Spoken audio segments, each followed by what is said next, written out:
தாய் தமிழ் உறவுகளுக்கு வணக்கம். காங்கிரஸ் பெண் தலைவர் கட்சியிலிருந்து நீக்கம். காங்கிரஸ் பெண் தலைவர் கட்சியிலிருந்து நீக்கம் என்ற தலைப்பில் இந்த காணொலியை காண்கிறோம்.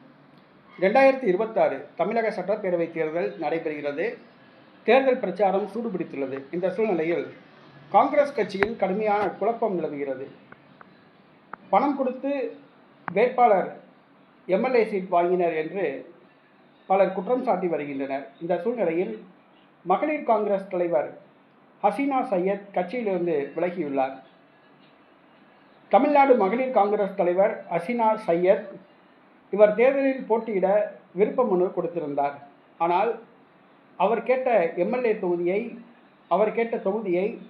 தமிழ்நாடு காங்கிரஸ் கட்சி பெற்றுத்தரவில்லை.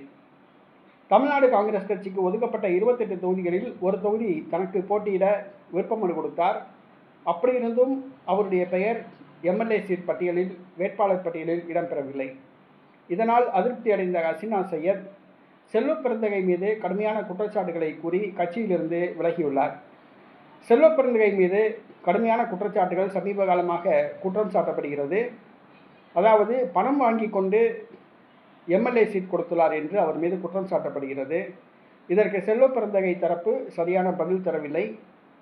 தேர்தலுக்கு பிறகு தான் தமிழ்நாடு காங்கிரஸ் தலைவர் பதவியிலிருந்து விலகப் போவதாக அவர் அறிவித்துள்ளார். இந்த சூழ்நிலையில் தமிழ்நாடு மகளிர் காங்கிரஸ் தலைவர் ஹசீனா சையத் தன்னுடைய பதவியை ராஜினாமா செய்துவிட்டு கட்சியிலிருந்து விலகியுள்ளார்.